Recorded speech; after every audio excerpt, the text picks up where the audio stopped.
Bonjour, bienvenue à ce dernier atelier du CIP. Nous sommes très heureux aujourd'hui d'accueillir Stéphanie Mongeon qui a gentiment a bien accepté de reporter la date de son intervention qui était prévue mi-mai. Aujourd'hui, elle va nous parler du projet POM qui est devenu le projet Propos, c'est ça, qui explique comment des étudiants de différents établissements de PSL ont travaillé en commun ont travaillé sur une controverse sur l'environnement, en produisant à chaque fois une œuvre multimédia, petite œuvre multimédia, d'où le nom POM pour le nom du projet. Voilà, je lui laisse la parole. Merci. Oui, bonjour. Merci de votre invitation. Donc c'est un projet qui a eu lieu cette année pour la première fois, qui a débuté début octobre, qui s'est achevé fin février. On a préparé un petit clip justement pour présenter le projet. Donc je vais commencer par vous proposer de regarder le clip, et puis après je reviendrai sur une présentation un peu plus traditionnelle avec des transparents, où je vous expliquerai plus la façon dont on a organisé ce projet.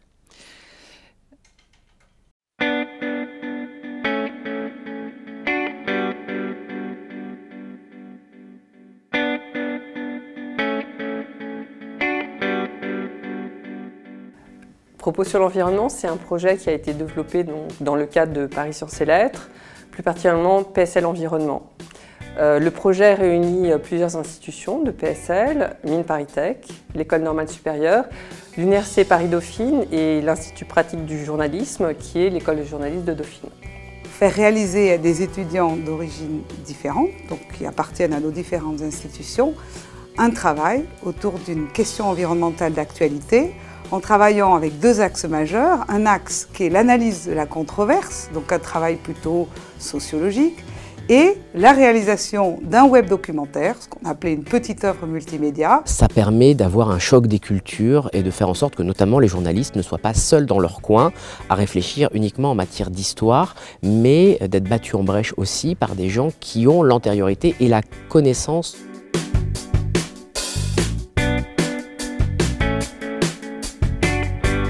L'idée de Propos, c'était de brasser des cultures, de faire converger des connaissances qui sont différentes. D'un côté, des cultures scientifiques et d'autre part, des cultures plus journalistiques.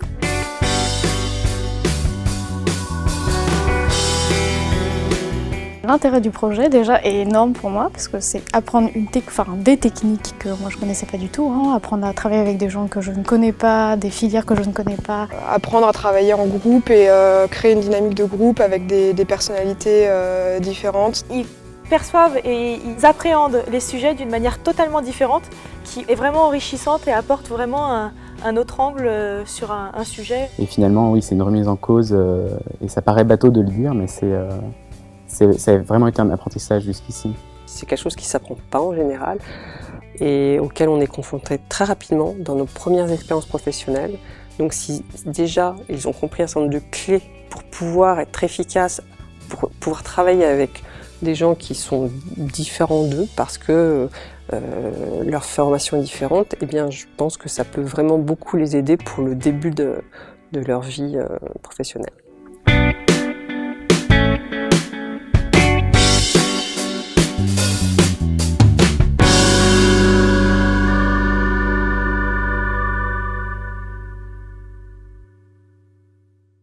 Très bien, alors je ne vais pas revenir sur le contexte institutionnel. Paris Sciences et Lettres, vous savez de quoi il s'agit, alors là c'est la liste de tous les établissements. Vous voyez qu'on a une diversité au sein de Paris Sciences et Lettres qui est assez... qui est très importante, et c'est pourquoi l'idée de ce projet a germé. Parce que je me suis retrouvée à des réunions dans le cadre de ce qu'on appelle PSL Environnement. Donc on essaye de développer des projets, que ce soit en matière de recherche, en matière de formation autour de l'environnement. Et donc je me suis retrouvée avec des gens qui étaient très différents de moi, avec une culture différente, avec une approche différente. Et donc c'est un projet qu'on a essayé de proposer à différents établissements. Donc, comme vous l'avez vu dans le clip, la première année, il y a eu donc Mines ParisTech qui a participé, l'École normale supérieure, l'ENS, et Dauphine.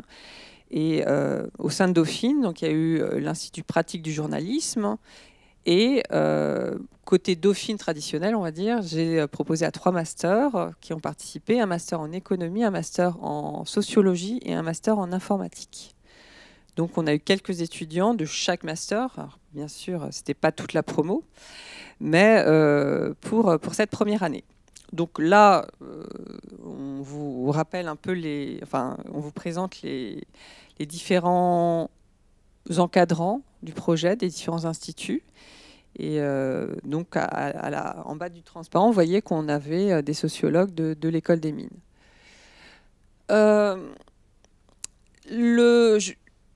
Les fondamentaux du projet, en fait, quels sont, si je devais définir en 3 termes le projet propos, quels étaient les piliers dans la façon dont on a réfléchi au projet?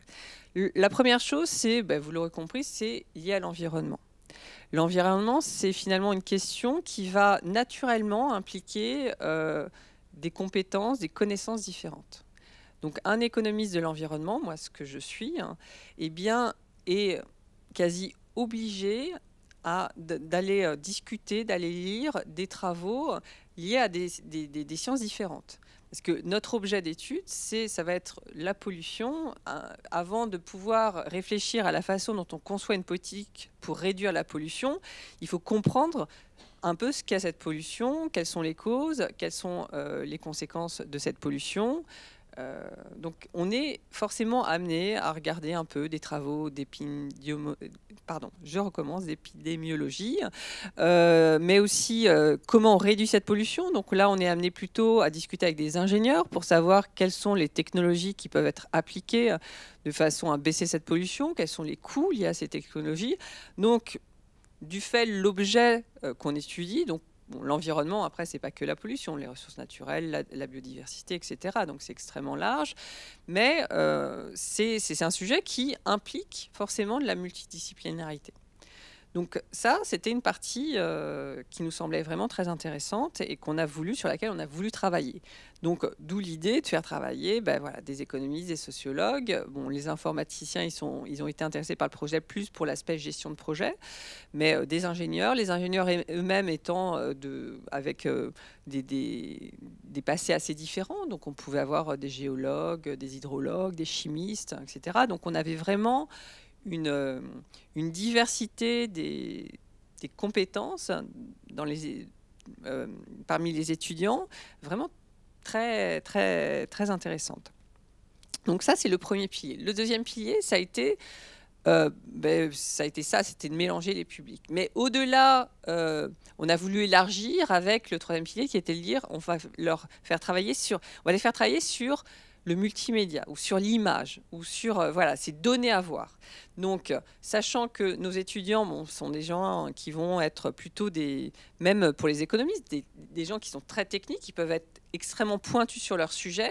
Maintenant, comment ils vont pouvoir travailler avec d'autres? Donc, il va falloir simplifier un peu leur analyse pour pouvoir la marier, échanger avec les autres, et comment on peut la présenter avec le multimédia. Donc au début, on était parti sur l'idée d'un web documentaire parce que ça nous semblait intéressant et puis c'est quelque chose qui se développe beaucoup. Bon, le web documentaire, c'est quand même un gros travail, donc ça demande plusieurs années de boulot. Donc bon, on a un petit peu baissé un peu l'ambition de ce qu'on visait. Donc d'où le terme petite œuvre multimédia, c'est-à-dire on reste sur ce support. Donc le support, c'est que ça doit être un moment ça doit pouvoir être mis sur Internet. Et après, vous pouvez décliner comme vous le souhaitez. Donc ça dépend de vous, de ce que vous avez envie de faire, vous étudiants. Donc ça peut être un travail plutôt sur l'image, donc ça peut être du montage, vous filmez des entretiens, donc vous montez avec des compléments, ça peut être de l'infographie, ça peut être plutôt un travail sur les photos avec des commentaires, ça peut être aussi un travail sur le son. c'est à vous de voir. Il y a plusieurs choses et l'objectif qu'on leur a donné, c'est de produire donc une petite œuvre multimédia et on leur a donné une durée. On leur a dit voilà, il faut que la lecture ou le visionnage, en gros, ça prenne 20 minutes. Donc ça vous donne une idée. Bon, si c'est plus, ce sera plus, mais en tout cas, essayez de ne pas faire moins. Donc il y a cet élément, donc l'environnement, le multimédia, et le troisième élément, c'était mélanger les publics et la gestion d'équipe. Donc c'était au sein de chaque équipe, on a à chaque fois, il n'y avait pas une équipe ici, une équipe IPJ, non, c'est à chaque fois dans chaque équipe, c'est nous qui avons fait l'équipe, on a mélangé tous les étudiants. Donc on a pris 2 IPJ, 2 ISIG, on a rajouté un ENS, on a pris un informaticien, et donc ils se sont retrouvés, il y a eu 6 équipes, les équipes étaient constituées entre 7 et 8 étudiants. Ils se sont découverts, rencontrés début octobre, et donc on a annoncé les équipes, et puis on a choisi aussi leur sujet. Donc ça a été les fondamentaux. Et on a ensuite voulu, on a ajouté un exercice dans ces fondamentaux, puisque c'est à la demande de Mines ParisTech, ça a été l'exercice de l'analyse de la controverse environnementale. Donc, analyse de controverse, je dirais que c'est un outil d'analyse sociologique. Donc, c'est une façon particulière d'analyser un sujet. Il faut identifier un sujet où il y a une controverse. Il y a des sujets environnementaux où il n'y a pas de controverse, donc il a fallu trouver des terrains pour lesquels il y avait des controverses. Ça nous a semblé extrêmement intéressant, effectivement, de faire travailler les étudiants sur ça par le biais de la controverse. Donc, le projet a constitué à ce que les étudiants travaillent donc, sur cette analyse de controverse, donc de façon un peu traditionnelle, parce que c'est un exercice qui est mené aux mines depuis de nombreuses années. Donc ça fait, je sais pas, 15 ans qu'ils le font chaque année. Donc ça a donné lieu à des petits rapports comme ça. Bon, je vous donne un exemple. Donc on a des petits rapports, on les a un petit peu allégés, ces rapports. Là, c'est le rapport d'analyse sur la tour Hélice à Issy-les-Moulineaux. Bon, vous verrez à la fin, je vous montrerai le site où il y a les productions. Donc c'est un travail qui se fait en faisant des entretiens. Donc les étudiants, donc à 7-8, ont dû s'organiser, prendre les rendez-vous. Je reviens à cette idée de gestion de projet. Les étudiants avaient un sujet. Nous, on leur a donné des étapes, des points d'étape à nous faire, mais quelque part, ils étaient ensemble et c'était à eux de travailler. Donc, il y avait une très grande autonomie de leur part qui était nécessaire pour mener à bien ce projet. Il fallait qu'ils nous rendent en janvier ce rapport, et en février, il fallait qu'ils nous rendent leur production. Alors, on ne les a pas complètement laissés dans la nature. On a structuré le projet autour de 3 ateliers. Donc, les ateliers étaient entre 2 et 3 jours. Donc, 3 jours en octobre, 2 jours en janvier, et 3 jours pour vraiment le point final, pour la production finale, fin février. Et entre chaque atelier, on avait des suivis. Alors les suivis, c'était avec les personnes pertinentes par rapport à ce sur quoi ils travaillaient sur le moment. Donc il y a eu cette équipe de sociologie des mines qui les a beaucoup vus au début, et puis ensuite, ça a été plutôt un suivi par des professionnels du web journalisme ou du web. Donc là, on a la liste des personnes qui sont intervenues. Donc, ils étaient présents à la fois aux ateliers et puis à la fois au moment des suivis si les étudiants avaient des questions. On a aussi fait intervenir des consultants qui étaient spécialistes de la gestion d'équipe projet, puisque ça a été un aspect important du projet, et c'est ce qui a intéressé notamment le master informatique qui a proposé ce projet à ses étudiants. Donc, qui sont intervenus en début de projet et au milieu de projet pour voir si les équipes arrivaient bien à s'organiser. L'objectif, c'était que chacun apprenne de tout le monde. Donc, il ne s'agissait pas de faire le rapport aux ingénieurs. Ensuite, les journalistes auraient fait la production. Nous, ce qu'on a voulu, alors, on n'a pas atteint à 100% cet objectif. En fait, tous les groupes n'ont pas fonctionné de la même façon, et ça dépend aussi beaucoup des individus. Je pense qu'il y a des étudiants qui n'ont pas osé. Bon, donc, il faudrait réfléchir à non pas oser, s'emparer, dire moi je vais travailler sur les photos, je vais retoucher les photos, je vais travailler sur les photos parce que moi je suis ingénieur chimiste et je ne sais pas faire. Il y a eu quelques étudiants qui se sont mis dans ces positions, donc qui sont contentés de faire les textes, les relire. Bon, ça a été un choix. Après, ça a été au sein de leur équipe. Et puis, il y en a qui se sont vraiment emparés, qui ont commencé à travailler sur le montage vidéo, je cale le son, je retravaille la lumière. Ils ne savaient pas, ils ont appris. Et c'était bien l'idée. Ce qui était à leur disposition, c'était des applications, certaines, beaucoup de gratuites, certaines payantes. On leur donnait l'accès à ces applications qui sont normalement quand même pas trop ardues. Hein. Ils n'allaient pas devenir des développeurs. On en avait bien conscience. Alors ceci dit, ils étaient aidés par les web designers, là, eux qui sont vraiment très, très, très bons là-dedans. Mais... donc, ils pouvaient tout à fait s'emparer d'un objet, enfin d'un aspect du projet et vraiment s'investir. Mais il a fallu qu'ils s'organisent aussi. Il y avait une certaine division du travail qu'il a fallu faire. Tout le monde ne pouvait pas travailler en même temps sur le montage. Enfin, donc ça, même ceux qui ont été un peu réticents ont touché à quelque chose auquel ils n'avaient jamais touché. Donc ça, je pense que ça les a sur ce point intéressés et ça a un petit peu ouvert leur écoutille des fois.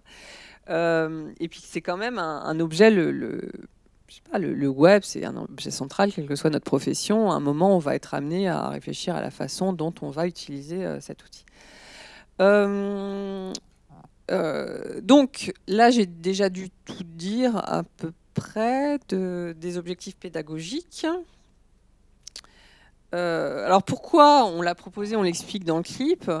Ça nous a semblé vraiment... moi, ça me semble fondamental. Quel que soit le travail qu'on fait par la suite, on est rarement amené à travailler avec des gens qui ont fait les mêmes études que les nôtres, qui ont le même vocabulaire, qui ont le même regard, la même façon.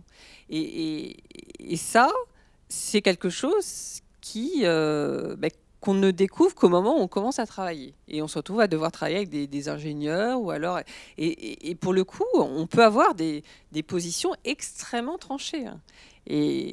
Sauf qu'on est tous à devoir bosser pour un même projet, dans un même objectif. Donc, il va falloir apprendre à travailler avec eux. Donc, c'est une vraie première expérience. Je pourrais dire, c'est comme s'ils avaient fait un premier stage, avec en plus un travail en collaboration avec des gens, les journalistes, les étudiants journalistes, pour lequel ils vont peut-être pas forcément rencontrer dans la suite, dans leur carrière, ils vont pas faire forcément ce type de rencontre. En matière, la rencontre avec les ingénieurs, en tant qu'économiste, souvent je parle, elle est certainement assez probable. Moi, j'ai été tout de suite confrontée quand j'ai commencé à travailler, à devoir travailler avec eux. Et pour le coup, on a des références très, très différentes. Et il faut savoir travailler ensemble. Donc ça nous paraissait vraiment très, très important. Et puis en plus, ouvrir sur le multimédia, sur les journalistes, sur une vision très différente, sur aussi comment je rends accessible un contenu parfois très complexe. Parce que derrière les questions liées à l'environnement, c'est quand même des questions extrêmement complexes. Donc comment je vais pouvoir les présenter? Alors, ce n'est pas forcément au grand public. Hein. Dans ce qui était produit, moi, je leur disais... Alors, c'était à eux de choisir le public qu'ils visaient. Et pour ça, je pense qu'ils n'ont pas tous été d'accord. Hein. Mais ce n'était pas forcément pour le grand public. Ce n'était pas pour la personne qui ne connaissait absolument rien au sujet. Il fallait peut-être s'adresser à des gens qui étaient déjà un peu initiés. Mais c'était aussi à eux de choisir. Et donc, c'était rendre audible des explications,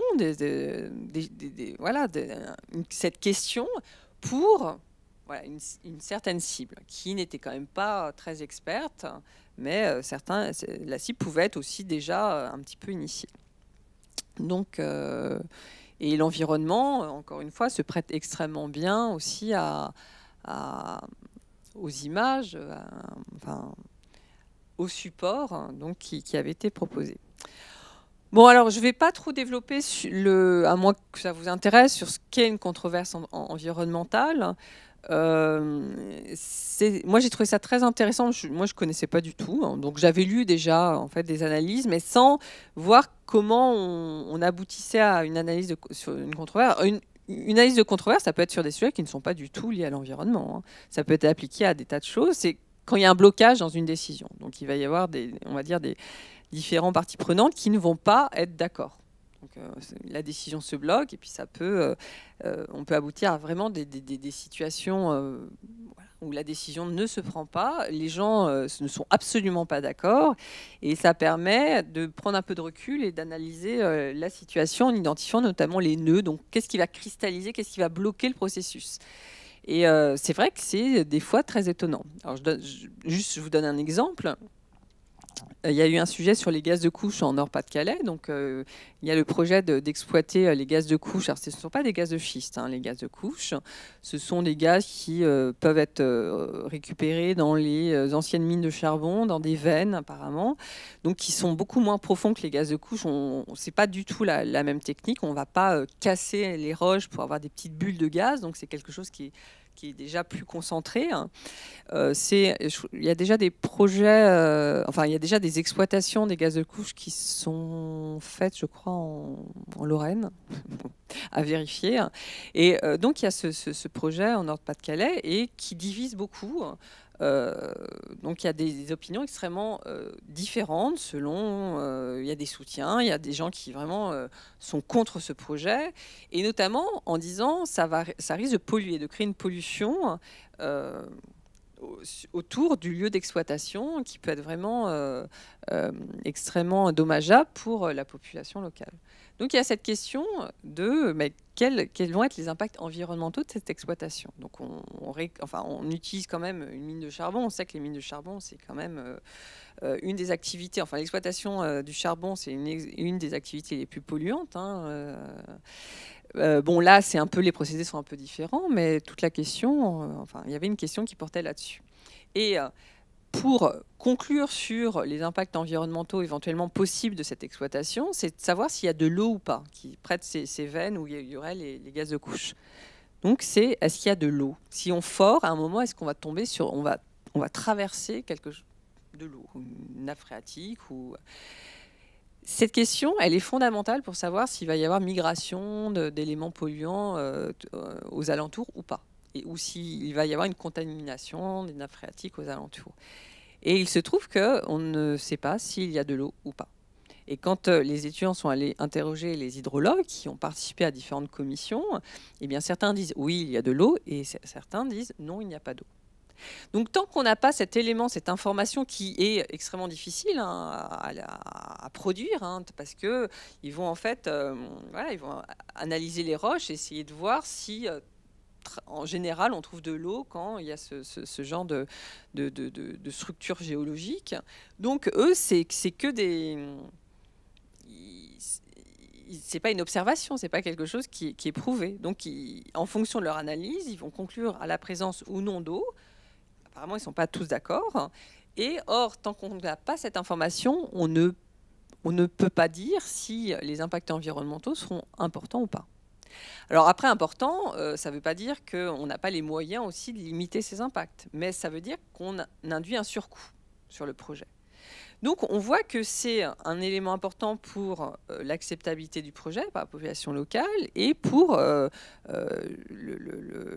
business plan d'une entreprise qui serait amenée à conduire cette activité. Or, cette information, ils ne l'ont pas. Alors comment on peut avoir cette information? C'est intéressant, il faut aller forer un moment. Il faut aller prélever et voir. Et pour le moment, ça n'a pas été fait. Mais on voit que les gens s'opposent sur... une conclusion, mais qui n'a pas été démontrée sur la présence ou non d'eau. Et tant qu'on n'a pas cette information, de toute façon, on ne peut pas dire qu'il y a un camp qui a raison et l'autre qui a tort. Donc c'est intéressant d'un petit peu d'identifier ça, parce que c'est, par exemple, pour ce sujet, ça semble quelque chose de fondamental. Il faut travailler dans ce cas-là à savoir s'il y a de l'eau ou pas pour commencer à débloquer la situation, puisque Actuellement, la situation est un peu bloquée, en tout cas a du mal à avancer parce que provoquant beaucoup d'opposition, donc des recours à chaque fois qu'ils veulent un petit peu avancer sur l'activité.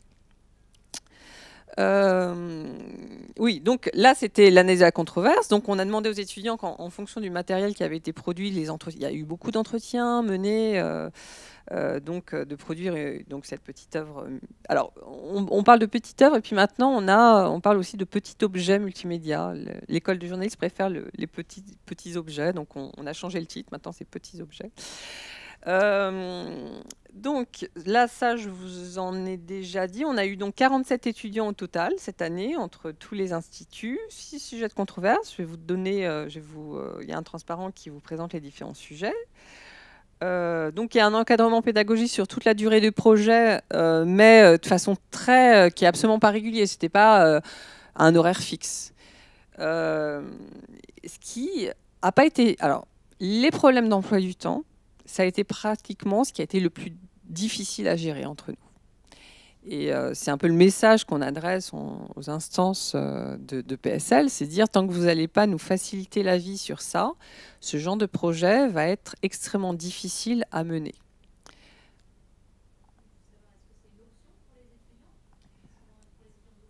Alors chaque institut a fait comme il a pu. Donc il y a eu des choix très différents. Donc, ISIJ, IPJ, ils ont choisi une filière spécifique et ils l'ont rendue obligatoire à tous les étudiants de ces filières. Mais c'était des petits effectifs. Donc, IPJ, c'était tout c'était au moins M2. ISIJ, c'était un M3. En fait, c'est un master de spécialisation. Donc, à l'IPJ, c'était ceux qui avaient choisi l'écrit... spécialité sur l'écrit numérique, je crois. Je crois que c'est le titre de la spécialisation. Donc, c'était pas les gens de radio, c'était pas les gens de télé, c'était pour l'écrit qui allait justement, c'est les web journalistes. Hein. Donc, ils étaient 14, les ISIJ, c'était 19. Après, l'ENS, ça n'a pas été obligatoire, donc ça, c'est une option. Donc, il y a une espèce de centre de recherche lié à l'environnement à l'ENS qui propose aux étudiants et ils doivent participer à un certain nombre de formations avec un certain nombre de crédits. Donc là, c'était une option parmi d'autres. Et au niveau des masters 2 de Dauphine, informatique, économie, sociologie, bien sûr, c'était des options. Alors, ce qui fait aussi une asymétrie entre les étudiants, parce que l'étudiant d'ISIJ, où le quart de sa note finale est constitué de la note qu'il a eue à ce projet, et les étudiants de Dauphine, eux, c'était une option, ça remplaçait un cours de 18 heures. Donc, moi, qu'est-ce que j'ai fait? C'est surtout moi qui les ai sélectionnés, ces étudiants. C'est que je les ai... Au début, j'avais beaucoup trop de candidats par rapport aux places que j'avais. J'avais à peu près une douzaine de places. Donc, je leur ai dit comment ça allait se passer. Et je leur ai bien... j'ai dit, je ne garde que les plus motivés. Et donc, je vais vous raconter la façon dont va se dérouler l'année. Et donc, après, à la fin, on verra qui restera. Et j'ai eu beaucoup d'étudiants qui m'ont dit « Ah non, finalement, je ne vais pas faire. » Pourquoi? Parce que c'était... donc, ça remplaçait 18 heures. Donc, on a eu un premier atelier 3 jours. Un deuxième atelier 2 jours. Troisième atelier 3 jours. Troisième atelier pendant les vacances de février. Donc, je leur disais pas de ski cette année. Donc, pas de vacances au ski. Hein. Sinon, en tout cas, pas cette semaine-là. Je leur disais, alors ça, c'est les ateliers. Mais bien sûr, entre chaque atelier, il faut travailler parce qu'il faut que vous voyiez votre équipe. Donc, le soir, vous pouvez... Et le week-end, qu'est-ce que vous faites de vos week-ends? Parce que le week-end, je pense que vous aurez à travailler. Et donc, je leur ai dit, voilà, sachez que les ateliers, vous n'avez même pas commencé à travailler. Vous allez travailler 3 heures, on va vous présenter plein de choses, et puis vous allez commencer à travailler avec votre équipe. Mais tout le travail sera à faire. Et à la fin, vous devez nous rendre quelque chose. Et il n'est pas question de lâcher en cours de route. Donc, vous ne pouvez pas dire, pendant 2 mois, j'y vais, et puis au bout de 2 mois, venir me dire, oh, madame, ça demande trop de travail. Je leur ai dit, ça, c'est juste impossible. Vous êtes dans une équipe. Là, si vous faites ça, vous comprenez, vous compromettez, c'est toute l'équipe que vous allez pénaliser. Donc, je les ai tous un peu vus, et puis à la fin, il m'en est resté 11, je crois.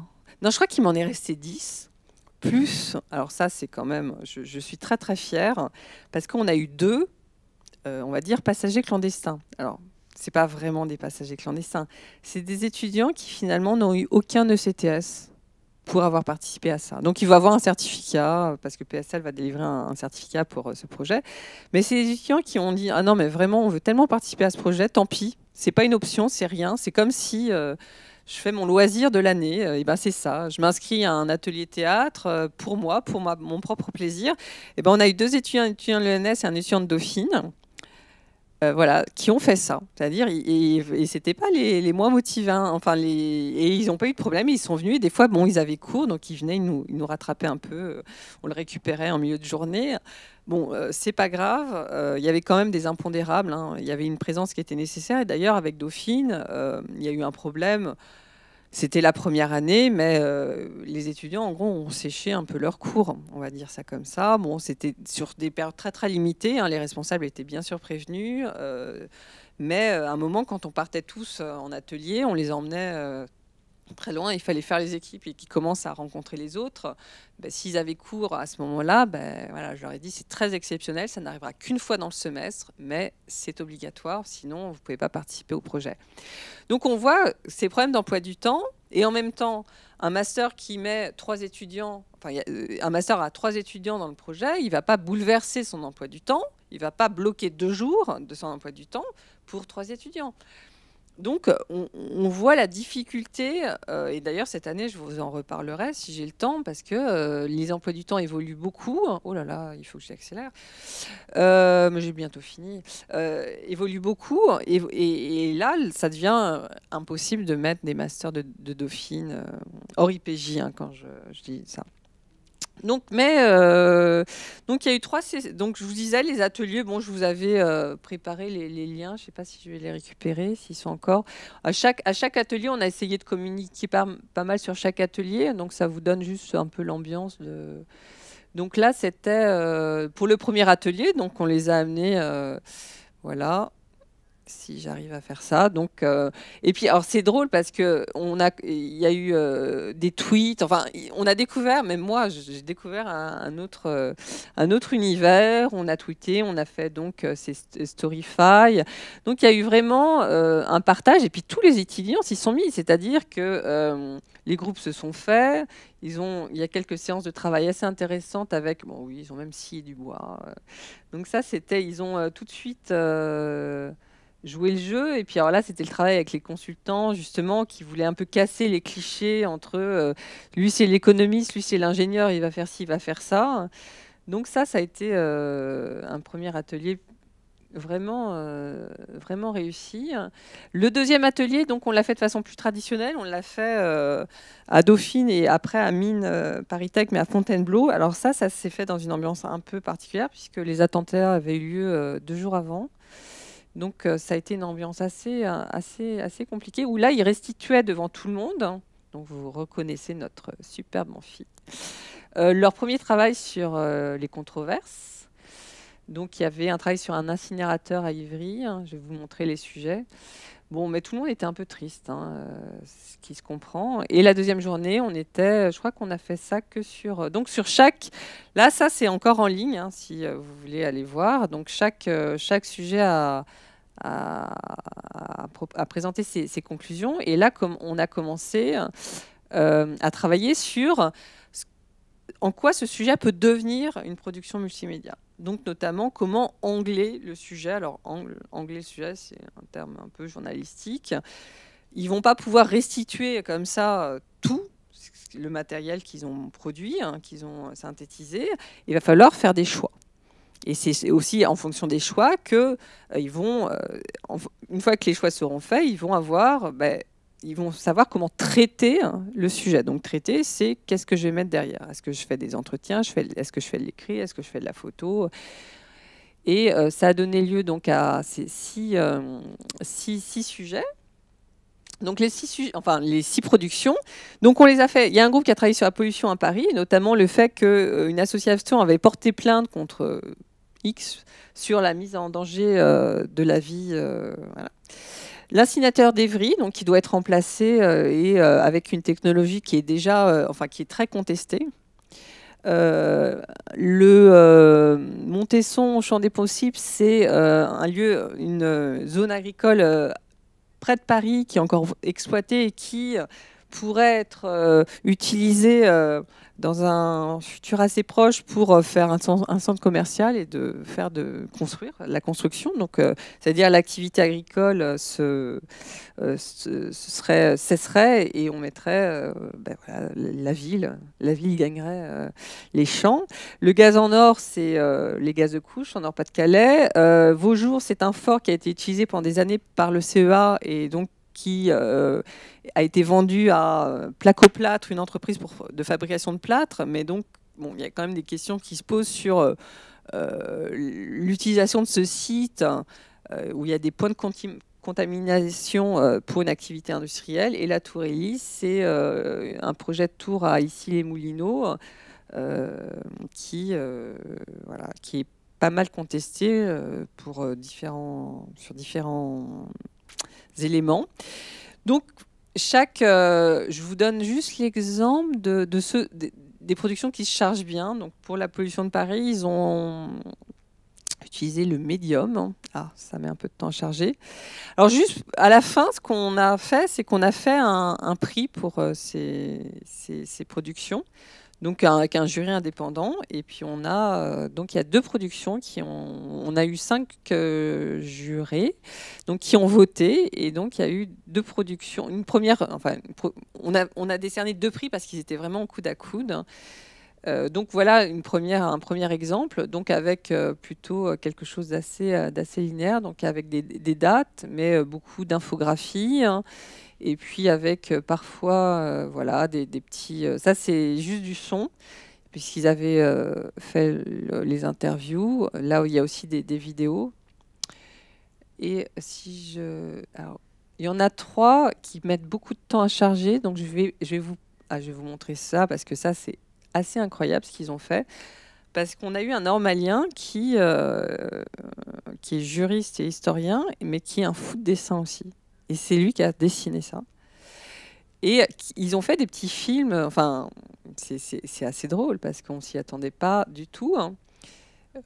Et ils ont fait des petits films en dessin pour expliquer. Donc, bon, alors, ça manque un petit peu d'explication. Depuis 2 siècles, la population montessonnaise ne cesse d'augmenter. Et avec elle, la demande de logement. Il y a un dilemme. Faut-il densifier, c'est-à-dire construire en hauteur, ou est-il préférable de s'étendre sur des terres agricoles? Jean-François Bel, le maire de Montesson... On va peut-être pas tout écouter, mais... Michel est président de l'association de riverains du quartier de la Bourse. Enfin voilà, c'est pour vous donner un autre exemple où là il y avait une organisation complètement différente, hein, puisque c'était pas quelque chose, vous voyez, linéaire comme le premier, où on se baladait et à chaque fois ça renvoyait à des choses différentes. Donc ah ben non, c'est celui que je viens de faire, les terres habitées. Hein. Donc on va faire autre chose. Ça c'est quoi? La terre du milieu. Donc voilà. Avec des présentations, mais toujours avec une place centrale du dessin. Et je crois qu'ils n'ont pas du tout choisi de montrer des petits films qu'ils avaient pu réaliser au cours de leur entretien. Voilà, je crois que j'ai tout dit. Je vérifie. Donc là, c'est le calendrier. Donc là, les sujets, on les a vus avec... c'était présenté. Donc juste un mot sur la suite. C'est un projet qui a demandé beaucoup de travail, coordination. Moi, j'ai été coordinatrice du projet, donc j'ai passé beaucoup d'heures à organiser, à m'assurer que tout allait bien, à contacter, à trouver des professionnels qui pourraient suivre les étudiants, etc., à fixer rendez-vous, enfin... Voilà, mais il faut bien le faire. Donc ce type de projet demande beaucoup de coordination. Et l'an prochain, on a voulu poursuivre, mais avec un format un peu différent parce que c'était en fait très long, d'octobre en février. Donc on a voulu un petit peu resserrer. Et du fait en fait, d'un emploi du temps qui change aux mines, ils essaient, enfin, je dis ils essayent parce que finalement les masters de Dauphine vont plus pouvoir suivre. Vous allez comprendre tout de suite pourquoi. Ils vont, donc ce sera surtout l'IPJ et mines. Je pense qu'ils vont pouvoir continuer à poursuivre l'an prochain au moins. Après, on peut revenir dans 2 ans, je pense. Mais plutôt au niveau de semaines entières. Donc dégager des semaines entières et loger ce projet dans des semaines. Donc un démarrage en octobre de 3 jours pour faire les équipes, et après plutôt une semaine entière au mois d'octobre et une semaine entière au mois de décembre. Bon, je suis en train de consulter les masters pour savoir si éventuellement certains voudraient bouleverser l'emploi du temps pour être embarqués dans le projet. Je suis assez peu confiante dans l'issue, donc j'ai averti nos partenaires. Bon, ce qui ne veut pas dire qu'on ne trouvera pas une solution l'année suivante. Hein. Moi, à chaque fois, je disais, il n'y a pas de... Allez-y, si vous souhaitez le faire, il n'y a pas de souci. De toute façon, vous, votre emploi du temps, maintenant, il est très contraint parce que bon, ils ont évolué, ils ont intégré des apprentis, etc. Donc, eux, ils sont un petit peu... mais on voit que quand même ça c'est un problème, et c'est aussi ce qu'on essaye de faire remonter au niveau de PSL pour dire... Parce qu'on nous a parlé d'une PSL Week. Alors, bon... Pour le moment, j'ai l'impression que ça n'avance pas du tout. Et c'est vrai que, honnêtement, tant qu'il n'y aura pas de PSL Week, c'est-à-dire une semaine où tous les étudiants de tous nos instituts ont une semaine libre pour monter ce genre de projet entre nous, c'est très très compliqué. C'est très compliqué. On se fâche un peu avec les uns les autres en disant mais non, vraiment faites un effort. Mais non, mais moi je peux pas, j'ai trop de cours à caser. Et ça, c'est pas possible, quoi. C'est notre énergie, on doit la passer, enfin, on doit la placer pour faire autre chose, améliorer le projet, mais pas sur ça. Donc c'est vrai que c'est un petit peu c'est vraiment un frein à ce type de projet. Or, ce type de projet a besoin de compétences différentes. On a essayé, cette année, on a rencontré même la FEMIS. Donc là, on avait aussi rencontré les Arts Déco. Donc on voit que c'est pas si évident. On se dit, oh, ben, naturellement, ils seraient amenés. Eux, en fait, non, c'est pas. Ils trouvent pas grand intérêt dans ce genre de projet pour leurs étudiants. Donc juste l'amour de la science ne suffit pas à les convaincre de faire participer leurs étudiants à ce type de projet. Mais il faut continuer à discuter, pourquoi pas. Mais donc ce genre de projet a quand même besoin de gens différents, et des gens donc qui ont des emplois du temps différents, un timing différent dans l'année, et ça c'est très compliqué. C'est dommage de finir sur ce constat, parce que voilà, c'est des éléments matériels qui risquent de compromettre un peu ça. Voilà, bah écoutez, si vous avez des questions, je suis à votre disposition. Ou alors ça peut être des questions qui arrivent même après. Hein. Je suis à Dauphine, donc vous avez mon nom, c'est pas très compliqué. Alors ça, c'est une question qu'on a beaucoup discutée. Non, c'est ça, tout sujet n'est pas une controverse. Donc il faut identifier un sujet. Et puis une controverse, ce que le CSI nous explique, c'est que souvent il vaut mieux une controverse qui soit encore active. Parce que si c'est une vieille controverse, vous n'allez pas retrouver les participants, vous allez avoir beaucoup de difficultés à trouver les personnes qui vont pouvoir témoigner et que vous allez pouvoir interviewer. Mais c'est un sujet qu'on discute, ça. Parce que moi, je trouve ça quand même très contraignant. Surtout que là, en plus, on n'a pas voulu avoir un budget qui explosait, donc on a essayé de trouver des controverses. Donc on a eu une controverse dans le Nord-Pas-de-Calais, mais on a essayé de trouver Île-de-France. Et c'est vrai qu'on ne va pas trouver chaque année 6 ou 7 controverses en Île-de-France. Donc c'est quelque chose qu'on... Mais là, cette année, non, on a choisi. On leur a dit avec qui ils travaillaient, et on leur a dit ce sur quoi ils travaillaient. Et ça s'est bien passé. Alors, ce qui est très étonnant, c'est que ceux qui ont gagné le prix, c'est la Tour Hélice. Alors, à mon avis, ça ne va pas être chargé parce que... Ça, c'est pour un gain de temps de leur dire tout ça, parce que ça pourrait faire partie du projet, qu'ils trouvent eux-mêmes les gens...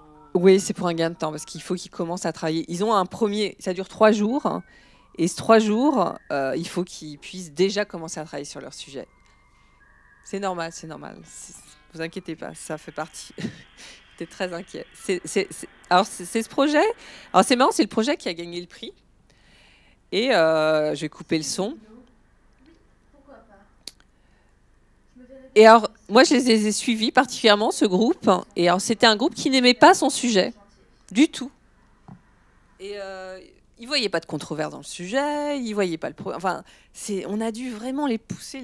Et à la fin, ils nous ont fait, enfin, la production qui a gagné le prix, qui a été considérée comme la meilleure production, avec un mélange de pas mal de choses sur les images. Enfin bon, vraiment intéressant. Mais non, on n'a pas choisi. on voit qu'il manque des choses dans le projet. C'est-à-dire, le web designer nous disait, c'est dommage de ne pas les faire un peu travailler sur le design, parce que comment je construis ma page en termes d'information. Donc, comment je vais jouer, comment... Ils disaient ça, ils arrivaient, ils n'avaient absolument pas réfléchi à ça. Et ça, ils ont perdu du temps juste pour ça, en disant, ah, on va faire ça, ça ne marche pas. Donc, il faut que je recommence. Et donc, il nous disait, si vous refaites le projet, ce serait bien d'avoir quand même quelques fondements, enfin une présentation un peu de, voilà, qu'est-ce que c'est, comment je design ma page, ou ce que je vais présenter. Alors, on dit, ah ben oui, mais quand, où est-ce qu'on casse ça? Donc, on voit qu'on est quand même très pressé par... Il y a beaucoup de choses, on fait rentrer beaucoup de choses dans le projet, et que déjà, on manque de temps. Donc, comment faire? Donc le projet, mais souvent, alors l'expérience des mines, c'est que les controverses sont toujours, ces sujets sont toujours donnés, et il n'y a jamais eu de trop gros problèmes, quoi. Bonjour, moi je suis Cécile Fondeur de la communication interne. J'ai une question par rapport aux productions que vous avez montrées, là, les 2 ou 3 que vous nous avez présentées. Je vois bien l'intérêt pour les étudiants en journalisme. Notamment, je sais qu'à l'IPJ, ils ont ouvert depuis pas très longtemps une formation au journalisme scientifique. Je vois très bien pour eux vraiment l'intérêt de participer à des ateliers comme ça et que ça fasse directement partie de leur note finale, parce que c'est vraiment, quand même, c'est du média, clairement, même si c'est certainement très spécialisé, hein, c'est pas forcément très grand public, mais ça fait un peu penser au journalisme, aux articles scientifiques qu'on peut lire dans certaines revues spécialisées, pour des étudiants dauphinois ou des étudiants des mines. Est-ce que c'est aussi valorisant ou valorisable pour eux de participer à un atelier comme ça? Alors, moi, alors là, pour le coup, j'ai une position très différente de la vôtre. Oui, non, mais je vais vous expliquer. Alors, pour les journalistes de l'IPJ, enfin pour les étudiants de l'IPJ, le côté multimédia, ils en font déjà des choses comme ça, des productions, ils en font déjà par ailleurs. Donc, presque, quand Éric Naon amène ses étudiants dans le projet, c'est pas pour ça. C'est pour les faire travailler pour vraiment dire, vous êtes journaliste, il faut apprendre à travailler avec d'autres personnes. C'est vraiment fondamental pour eux. La production en elle-même, elle se dit, mais ils ont des projets, ils en font au moins 4 ou 5 dans l'année. Donc, bon, c'est pas, voilà, c'est une de plus, mais il vient pas pour ça. Ensuite,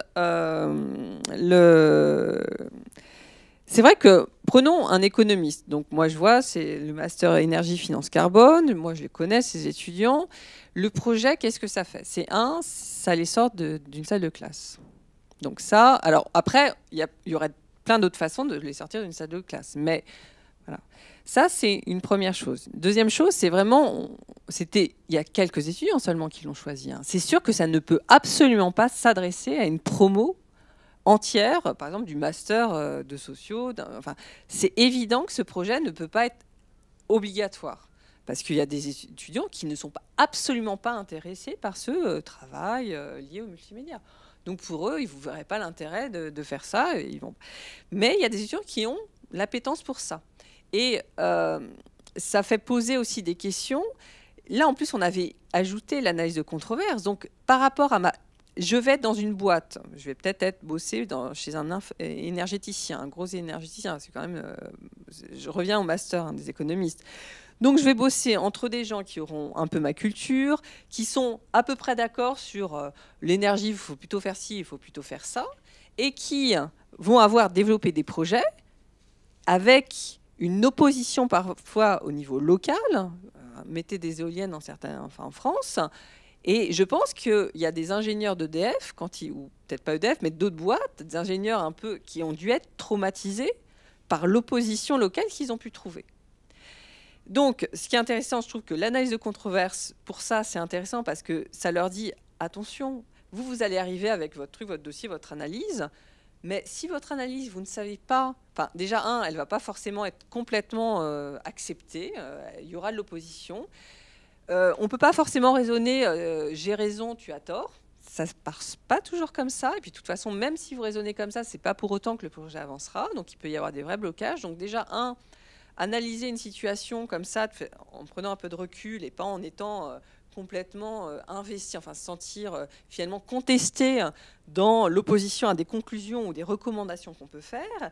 Et c'est aussi un travail sur la façon dont on va présenter, quoi, et voir finalement toute la complexité pour présenter une question et de voir toutes les ramifications, c'est-à-dire un projet lié au gaz de couche. Eh bien, on voit que sur la population locale, le type de questions qui peuvent se poser au niveau local. Et ce n'est pas juste un projet pour dire il nous faut du gaz, ça évitera de l'importer de Russie, donc pour la sécurité énergétique, c'est très bien. Oui, mais on ne peut pas juste raisonner par rapport à ça. Une fois, si vous êtes porteur de projet, alors c'est sûr, si vous restez dans votre bureau et que vous êtes au siège et que peut-être que vous ne serez jamais confronté à ça, mais il y aura des gens qui seront plutôt dans le porteur de projet, donc, ou le développeur de projet au niveau local et qui seront amenés à ça. Donc ça fait cette première expérience, et puis aussi la rencontre avec les journalistes qui sont quand même un vecteur important, hein, un intermédiaire important entre la population, les politiques ou les décideurs privés un peu plus. Donc c'est aussi intéressant de commencer à réfléchir là-dessus. C'est sûr que ça ne doit pas être le cœur de leur diplôme, hein, c'est juste une option, vous voyez. Et alors l'autre chose, et alors moi je pense, on verra, j'attends un peu leur retour, mais quand on cherche un travail, il y a quand même beaucoup de CV qui se ressemblent. Donc vous avez beaucoup de CV, oui j'ai fait ça, oui j'ai fait... Bon oui, bah, et puis j'ai fait un stage, oui, bah, comme tous les autres candidats que j'ai reçus aujourd'hui. Et là, moi quand j'ai fait des entretiens, quand vous arrivez à faire dire, mais qu'est-ce que c'est que cette chose? Oh, c'est étrange, mais parlez-moi, eh ben, on va se souvenir de vous.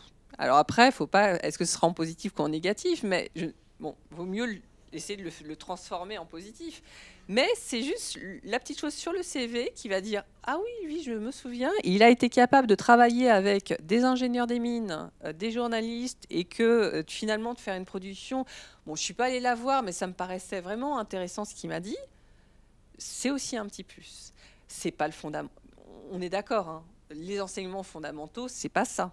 Mais c'est un plus, ça donne une valeur, enfin, je trouve que ça apporte quelque chose de différent, voilà, ça dit que vous êtes curieux, ça dit que vous êtes capable de travailler dans des conditions un peu particulières, qu'on peut vous sortir de votre bureau, d'aller discuter avec quelque chose, donc ça peut dire, bah, cette personne, elle va s'intégrer à l'équipe, et puis je pourrais aussi l'utiliser pour faire autre chose. Voilà. Et je pense qu'à un moment au cours d'une carrière, on est amené... à sortir de notre bureau, d'aller rencontrer, négocier, et voilà. Donc je pense que c'est très intéressant, même pour les diplômes. Alors les informaticiens, bon, on n'en a que 2, mais alors, ils étaient ravis du projet. Hein. Alors eux, l'environnement, ils n'étaient pas forcément très sensibles. Et ils sont venus pour la gestion de projet, et puis le travail lié à l'image, des choses comme ça, ils étaient vraiment très, très... très leader dans leur groupe. Est-ce que ça veut dire que c'est la création de PSL qui vous a aidé à mûrir ce projet d'option, c'est-à-dire que le fait qu'il y ait plusieurs établissements dans PSL, donc la possibilité de faire venir, de travailler ensemble différents étudiants. Oui. Est-ce que c'est est-ce que sans PSL, le projet aurait... Alors, le PSL nous a donné de l'argent, déjà. Le projet, on a eu 50 000 € pour faire le projet. Donc je pense qu'on peut baisser, on peut faire moins cher, mais voilà, quand on va voir des professionnels, il faut les payer. Quand on les emmène tous dans un endroit, il faut louer le lieu. Donc c'est déjà ça. Et je dirais que PSL, à un moment... en fait, c'est moi qui ai apporté l'idée. Hein. Moi, mais j'ai commencé à contacter l'IPJ pour dire qu'est-ce que vous pensez de ça. Voilà, j'ai pensé à ça. Et c'est quand je me suis retrouvée à une réunion à PSL Environnement entre des chimistes, des ingénieurs, et je me suis dit, mais on a plein de sachants au sein de PSL. Quelle que soit la discipline, on doit pouvoir trouver... Moi, en tant qu'économiste, des fois, je me pose des questions sur... enfin bon, je vais pas vous... Mais sur la pollution locale, quand j'entends toujours le pic de pollution, à chaque fois, je me dis, mais je ne comprends pas quelle est véritablement la cause. Puis quand on lit, quand on ne peut pas aller dans les textes très techniques, on a du mal à avoir l'information. Donc, je pense qu'il y a des choses qu'il faut clarifier, ou alors il faut comprendre aussi où on ne sait pas. Il y a des fois, on ne sait pas. Juste, on a beau interroger, on ne sait pas. Il y a une interrogation, donc il faut aussi, mais identifier. Qu'est-ce qu'on sait, qu'est-ce qu'on ne sait pas. Donc, avoir vraiment une approche et une analyse rigoureuse. Et pour ça, il y a besoin de plein de disciplines différentes. Et je pense qu'au sein de PSL, on a accès à énormément de sachants qu'on pourrait aller... Et moi, l'idée est venue de là, et avec cette idée de dire, on va faire des web documentaires, mais vraiment très rigoureux. Alors, il ne faut pas qu'ils soient ennuyeux pour autant, mais parce que je trouve que les web documentaires qu'on peut voir pour le grand public, souvent, ne traitent pas tous les sujets, ou les traitent de façon très incomplète, c'est toujours très parcellaire, donc on parle de ça, mais très rapidement. Finalement, moi, quand je regarde un web documentaire, surtout lié à l'environnement, on traite 10 premières minutes, j'aurai 15 questions, et je me dis, sans une réponse à ces 15 questions, je ne suis pas capable de me faire une opinion. Donc voilà, ils jouent sur de l'émotion, mais je trouve qu'ils ne vont pas jusqu'au bout de la démarche. Et pour aller, alors c'est sûr que ce serait moins grand public s'ils allaient jusqu'au bout de la démarche, mais je pensais que c'était justement, on pouvait dans PSL aller jusqu'au bout. Et quand on fait, et restituer aussi, dire on y va, on essaye de produire quelque chose, une nouvelle chose, et tout en, ça pose des questions sur notre expertise, comment on la livre, comment on la confronte, nous aussi être conscients de ce qu'on sait et ce qu'on ne sait pas, et là quelles sont les choses sur lesquelles il reste de l'incertitude, quel type d'incertitude. Je trouve que ça amène à nous poser pas mal de questions, ce genre de travail, qui est assez important. Moi, je pense que c'est indispensable, et même les étudiants en cours, souvent, j'essaye de leur apprendre aussi ça, quoi. Dire, pensez pas qu'on a des réponses définitives sur tout, et vous allez souvent prendre des décisions sachant que vous ne savez pas précisément ça. Et c'est pas juste, j'ai une incertitude sur le coup, hein. Même ça, il y a plein de choses qui vont rester incertaines. Et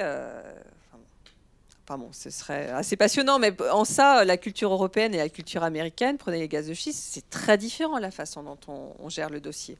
Et c'est intéressant de nous poser aussi des questions par rapport à ça. Voilà. S'il n'y a pas d'autres questions, je vous propose de conclure. En tout cas, merci pour cette présentation très intéressante, et bravo, parce que c'est un sacré projet.